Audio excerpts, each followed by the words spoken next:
এক ব্যক্তি 400টি আমের ক্রয়মূল্যের সমান 320টি আম বিক্রি করেন। শতকরা লাভ কত হবে?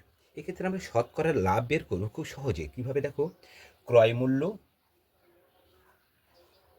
মাইনাস বিক্রয় মূল্য। বিক্রয় মূল্য কত আছে? ক্রয় মূল্য 400, তা থেকে বিয়োগ করে বিক্রয় মূল্য কত? 320 বাই বিক্রয় মূল্য। বিক্রয় মূল্য কত? 320 গণিত 100%।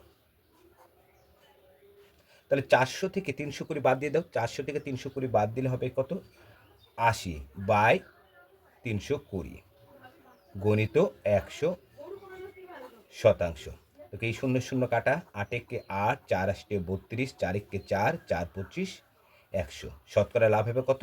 25%। কোথায় আছে? অপশান ডি নম্বরে। তোমরা যদি এই ধরনের শর্ট ভিডিও পেতে চাও তাহলে আমার চ্যানেলটিকে লাইক, কমেন্ট, শেয়ার ও সাবস্ক্রাইব করবে। আজ এই পর্যন্ত, পরের ভিডিওতে আবার দেখা হবে।